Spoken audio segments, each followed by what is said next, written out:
এখন বর্তমানে সারা কেজির দাম 60 টাকা, 60 টাকা, ইউরিয়া কেজির দাম 40 টাকা।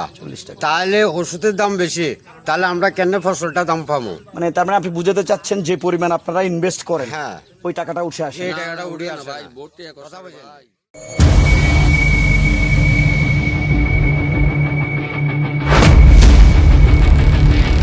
হ্যালো এভরিওয়ান, আসসালামু আলাইকুম। খবর 14 গ্রামে জানাচ্ছি স্বাগতম আরও একটা নতুন ভিডিওতে। কেমন আছেন আপনারা? আজকে আসছিলাম বাড্ডা সোনাপুর জগন্নাথদিঘি ইউনিয়নের একটা গ্রামে।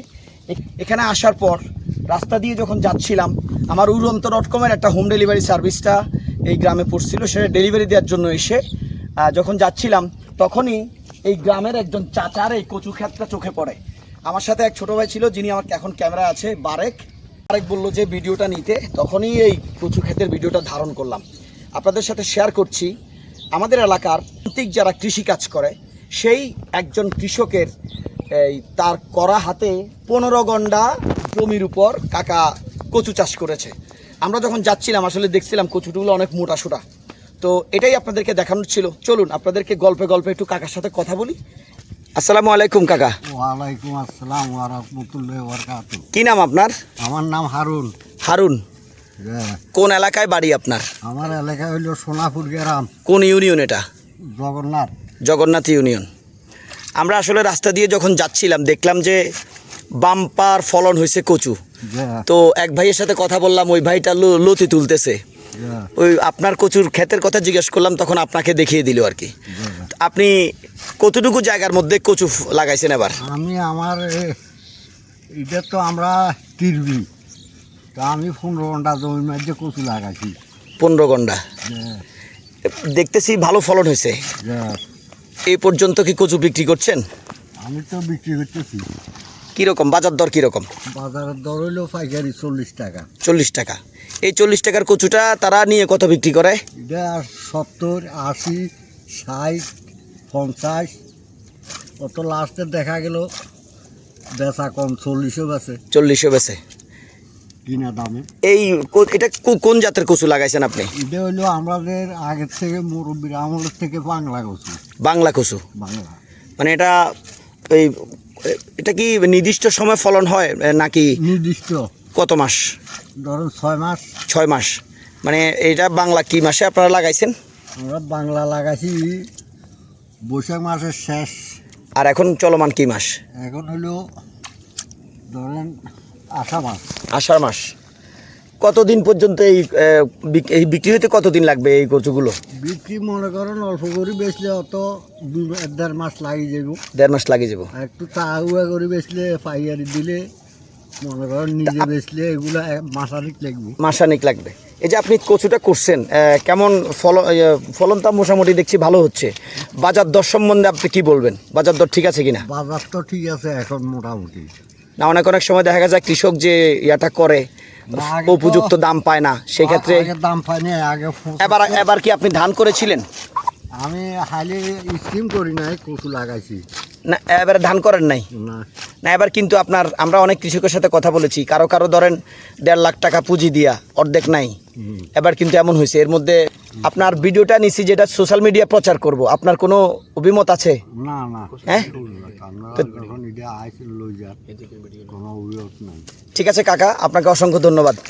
আসসালামু আলাইকুম। আপনার উত্তর এবং এই ফসলের সমৃদ্ধি কামনা করি। আপনার জন্য শুভকামনা রইল, দোয়া রইল। আসসালামু আলাইকুম। ওয়ালাইকুম আসসালাম ওয়া রাহমাতুল্লাহি ওয়া বারাকাতুহু। ওই কাকার সাথে যখন কথা বললাম যে কাকা আসলে বাম্পার ফলন করছে কচুতে, তো যখন রাস্তা দিয়ে যাচ্ছিলাম এই ভাইকে জিজ্ঞেস করলাম ক্ষেত টাকার। উনি বললো আমার এই ক্ষেত, এটাতে কি হয়? এটাতে লতি হয়। লতিও কিন্তু ভালো ফলন হয়েছে। কেমন হয়েছে ভাই এবার আপনার ফলন? কতটুকু জায়গার উপর আপনি লচু লাগাইছেন? 6 ঘন্টা করছি। 6 ঘন্টা করছেন। এটাতে আপনি যেভাবে পুঁজি দিচ্ছেন, পুঁজিটা কি উঠে আসছে? উঠে আসছে। ধন্যবাদ আপনাকে খবর 14 গ্রামের তরফ থেকে। কিছু কৃষক, সকল কৃষক আবার এরকম লাভবান হয় না। কোনো কৃষক ভিডিও যখন করছিলাম আউটফ্রেমে বলছিল আমি একদম মরে গেছি। জিজ্ঞেস করলাম কেন মরে গেছেন বলেন তো? একেবারে মরে গেছে। কেন মরে গেছেন? পচি গেছে। আর ওষুধও ধরে না। হ্যাঁ, এটা আসলে আল্লাহ তাআলারই একটা নিয়ম। ওষুধও ধরে না। আপনি কোন জাতের কাটি ব্যাগে হালাই গিরান্ডা। নষ্ট হয়ে নষ্ট গেছে। হয়ে যাচ্ছে এটা তো বোঝা গেল। যাই হোক আল্লাহর কাছে চান, আল্লাহ হয়তো এটা সর্বোচ্চ সলিউশন দিতে পারবে। ইনশাআল্লাহ ইনশাআল্লাহ। হ্যাঁ, আমরা জাস্ট ভিডিও করতে আসছি আজকে, এসে আপনাদের এই চিত্রগুলো দেখলাম, দেখলাম যে মোটা মোটা অনেক কচু। তো ধন্যবাদ আপনাকে, আপনাদেরকে। আসসালামু আলাইকুম। ওয়ালাইকুম সালাম। কেমন আছেন আপনি? এটারও বলা হয় এরি। এটা হলো দোলেশ্বরী কচু, আর এটা হলো মদন কচু। এটা আমরা কুমার তরফ থেকে আছে না? মদন দাম আছে। অনেক কৃষক আসলে তাদের একটা আর্জি জানাতে চাচ্ছে আর কি। তো এই ভাইটাও যখন বাজারে নিয়ে যাচ্ছিল লতি, তাকে যখন ক্যামেরাবন্দি করছিলাম, সে বলতেছে আসলে আমরা লসে আছি। আসলে আপনি কি পরিমাণ কি লসে আছেন একটু বলেন তো। প্রায় দেখেন এখন বর্তমানে সারা কেজির দাম 60 টাকা, 60 টাকা। ইউরিয়া কেজির দাম 40 টাকা। 40 টাকা। তাহলে ওষুধের দাম বেশি, তাহলে আমরা কেন ফসলটা দাম পাবো? মানে তার মানে আপনি বুঝাতে চাচ্ছেন যে পরিমাণ আপনারা ইনভেস্ট করেন, হ্যাঁ। ওই টাকাটা উঠে আসে এই না। টাকাটা উঠে আসে ভাই, না। ভর্তি এক কথা বলছেন ভাই। খরচ বেশি। তারা বলছে এরা হচ্ছে প্রান্তিক কৃষক, যারা খেটে খাওয়া মানুষ, সারাদিন রোদে জ্বলে বৃষ্টিতে ভিজে দেশের মানুষের জন্য কেউ ক্ষেত করছে কচুর, আবার কেউ ক্ষেত করছে কলা গাছের। এই কলাটাও আপনাকে সাপোর্ট দেয়, যেমন বাজারে আপনি পাকনা কলা পেলে হয়তো বা এখান থেকে একটু সাপোর্ট পাওয়া যায়। তো এদের একটাই আর্জি, যদি বাজারের কীটনাশকগুলা যেগুলো খেতে প্রয়োগ করে পোকা নিধনের জন্য কিংবা ভালো ফলনের জন্য, সেই কীটনাশকগুলোই অনেক দামি। এটাই তো বলতে চাচ্ছে। হ্যাঁ, এটা দামি। হ্যাঁ, তারা এই ভিডিওর মাধ্যমে বলতে চায়, তারা আমাকে বলছে আর কি। আসলে আমাকে বললে তো আমি কোনো সলিউশন করতে পারবো না। এই ভিডিও যারা দেখছেন, যারা আমাদের ইউনিয়ন পরিষদের দায়িত্বে আছেন বা ইউনিয়নের ঊর্ধ্বতম যিনি আছেন ইউনো মহোদয়, তাদের দৃষ্টি আকর্ষণ করছে। তারা বলতে চায় যদি সার কীটনাশকের দাম কম থাকে তবেই তারা লাভবান হয়। আর যদি দেখা গেছে আপনি 200 টাকা পুঁজি দিয়ে যদি 150 টাকা ইনকাম করেন, এটা তো হয় না। এটা করলে কৃষক তাদের থেকে আরে ভাই, জমি জমাতে বিরূপ আচরণ। কন্দন রঙের কাজ হয় না, যে একটা রঙে ওষুধ দেখ বাইরে আসে থাকে। ভাইরাসে থাকে। হ্যাঁ, এটার আর জন্য এমন অবশ্য পোকা আপনি থাকে, পোকা জিন্দিগো জানা, জিন্দিগিও যায় না। জিন্দিগো জানা। তো ঠিক আছে, তারা বলতে চাচ্ছিল আর কি, যদি কীটনাশক কিংবা সার ওইসব জিনিসের যদি দাম কম হয়, তারা একটু পোষায় আসতে হ্যাঁ, পারে। আমরা পোষায় আসতে এই পারি। মানুষটা ভাড়ে করেলেও তিনি নিয়ে যাচ্ছিল বাজারে, তাকে প্রতিমধ্যে আটকে কথা বললাম। ধন্যবাদ আপনাদেরকে আমাদের সাথে যুক্ত হওয়ার জন্য। আরেকজন প্রান্তিক কৃষকের সাথে কথা বলবো। ফ্রেমে যখন এখানকার মানুষজনের সাথে কথা বলছিলাম, অন্য পাড়ার আরেক আঙ্কেল, যিনি সবসময় মাটির সাথে মিশে এই গ্রামের এলাকার মানুষের জন্য সাপোর্ট দিয়ে যাচ্ছে এই কৃষিকাজ করে। আঙ্কেল আসসালামু আলাইকুম, কি নাম আপনার? আমার নাম শফিকুর রহমান। কতদিন ধরে কৃষিকাজ করছেন? আজকে মনে করেন বিগত 30 বছর 30 বছর। কৃষিকাজ করে কি আপনি লাভবান হচ্ছেন নাকি লসে পড়ছেন? লাভবান আছে। লাভবান হচ্ছেন, কিন্তু অনেকেই বললো যে আপনি অনেক লসে আছেন। কিন্তু এবার আপনি করতে পারলে? করতে পারলে করতে পারলে। সুন্দর কথা বলছেন। এখন মনে করেন এই জিনিসটা মনে করেন মনে করেন হচ্ছে বেড়ামে। এখন মনে করেন এই জিনিসটা যদি মনে করেন আপনারা যদি আপনারা একটু হেল্প করেন, তাহলে আমরা আরো মানে উপরে উপরে উঠবেন। উঠতে পারি। আপনি এবার কি করছেন? এখন আমি কচু করছি, বাইন করছি, মনে করেন ভেন্ডি করছি, তারপর পুঁইশাক করছি, ধান করিয়ে এবারে ধান করে আপনি লাভবান হয়েছেন? ধান করিয়ে তো লাভবান হচ্ছে আরই না। এবার হইতে পারেন নাই, এবার অনেকেই লসে পড়ছে। কি পরিমাণ কি টাকা ইনভেস্ট করছেন আর কতটুকু লস হয়েছে আপনার? না লস মনে করেন না, জমি রোয়া ধান যেগুলো করছি এগুলো মানে 40,000 টাকার মতন খরচ, এরকম উঠে না। ওটা না, না। কত টাকার মতো লস হয়েছে আপনার? ওরা এখান থেকে 15,000 টাকার মতো। 15,000 টাকার মতো না, এবার ম্যাক্সিমাম কৃষকই লসে পড়ছে। তো ধন্যবাদ কাকা আপনাকে আমাদের সাথে যুক্ত হওয়ার জন্য। আসসালামু আলাইকুম। আমরা আরেকজন কৃষকের সাথে কথা বলবো, যারা আসলে প্রান্তিক কৃষক বলতে আপনারা যা বোঝেন, মানে জীবনের শুরু থেকেই কৃষিকাজের সাথে জড়িত, এমনই কিছু লোকের সাথে কথা বলছিলাম।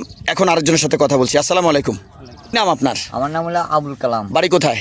বাড়ি উত্তর সোনাপুর বড় বাড়ি, উত্তর সোনাপুর বড় বাড়ি, জগন্নাথ ইউনিয়ন। জগন্নাথ ইউনিয়ন। কৃষি কাজে এবং কি আমি এটা পরিবর্তন নিই বেশিরভাগ ওষুধের কাজে, এবং কি কচু, দল সুন্দর, মদন কচু, এরি কচু, এবং কি মানে কলা ছাড়া কলা, এগুলো আমি চাষ করি এবং কি আমি বিক্রিও করি। আচ্ছা আচ্ছা, তার মানে আপনি কচু চাষও করেন, কচুর চারা বিক্রিও করেন, বিক্রিও করি। পাশাপাশি কি বলছেন কলার চারা? কলা। কোন জাতের কলা? এটা হলো সাগর কলা, সাগর কলা। উত্তরবঙ্গিয়া, আচ্ছা আচ্ছা এটা চাষ করি। আচ্ছা আচ্ছা। এই ভাইটার কার্ডটা আমি ডিসপ্লে করছি। এখানে যে নাম্বারটা আপনারা দেখছেন, উনি মূলত এর পাশাপাশি কৃষিকাজের পাশাপাশি বাবুর্চির কাজও করে। আবুল কালাম বাবুর্চি, ওনার নাম্বারটা হয়তো এতক্ষণ আপনি দেখছেন। এই নাম্বারে যোগাযোগ করলে ওনার থেকে আপনারা ভালো জাতের উত্তরবঙ্গের কলা এবং ভালো প্রিমিয়াম জাতের কচু আপনারা পাবেন চারা। এবার আপনি ওই চাচার মতো কি লাভবান হয়েছেন বা নাকি লস? ইনশাআল্লাহ, আলহামদুলিল্লাহ। এবার আপনি কি কি করছেন? এবারে কলা বাগান করছি, ধান করছি। কলা বাগান কতটুকু জমির উপর করছেন? আমি করছি আধগানি, আর মানুষের পরামর্শ দিই, মানুষের ক্ষেত খামারে ওষুধ টষুধ মারি আমি। এটার পুরো পরিদর্শনা আমি নিই। আচ্ছা আচ্ছা আচ্ছা আচ্ছা। কোন সময় কোন ওষুধ লাগবো, কোন সময় তো ধান খেতে ওষুধ লাগবো, এটা দেখি আমি ওষুধ মারি, নিজে ওষুধ দিই আমি। ঠিক আছে কাকু, ধন্যবাদ আপনাকে। ওকে, আসসালামু আলাইকুম। এই ছিল আপনাদেরকে দেখানোর। আমাদের এলাকার যখন রাস্তা দিয়ে ঘুরছিলাম ফুড ডেলিভারি সার্ভিস উড়ন্ত.com-এর একটা ডেলিভারি নিয়ে, তখন খবর 14 গ্রামের ফ্রেমে আপনাদের জন্য নিয়ে আসছি এলাকার কিছু প্রান্তিক কৃষক। কচু করেছে কেউ, কেউ কলা করেছে, কেউ এটা করেছে, কেউ ওটা করেছে। তো এদের মধ্যে যেই মুরব্বিটা, যে আঙ্কেলটা, যে প্রান্তিক কৃষকটা লাভবান হচ্ছে বা হয়েছে, তার একটা গল্প তুলে এনেছিলাম। সোনাপুর বাড্ডা এই জগন্নাথ দিঘি ইউনিয়নের এই গ্রাম থেকে খবর 14 গ্রামে ভিডিওর মাধ্যমে আপনাদেরকে দেখানোর চেষ্টা করেছি। এই গ্রামের মানুষজন, এই গ্রামের প্রান্তিক কৃষকরা 12 মাস কচু কলা করে থাকে। আপনাদের যাদের কলার চারা কিংবা কচুর চারা লাগবে, আমি স্ক্রিনে তার সাথে কথা বলার সময় একটা নাম্বার দিয়েছি, ওই নাম্বারে যোগাযোগ করলে আপনারা তার সাথে তার কচু এবং ভালো জাতের কলার চারা পাবেন। আপনার আশপাশে ঘটে যাওয়া কাঙ্ক্ষিত অনাকাঙ্ক্ষিত ঘটনাগুলো সোশ্যাল মিডিয়ার ফেসবুক অথবা ইউটিউবে সরাসরি কিংবা ডকুমেন্টারি ভিডিওর মাধ্যমে প্রচার করতে চাইলে কল করুন খবর 14 গ্রামের নাম্বারে। আসসালামু আলাইকুম, দেখা হবে আরেকটা ভিডিও অথবা আরেকটা লাইভে। আসসালাম। সকল প্রকার অডিও ভিডিও বিজ্ঞাপনের জন্য যোগাযোগ করুন খবর 14 গ্রামে। ধন্যবাদ।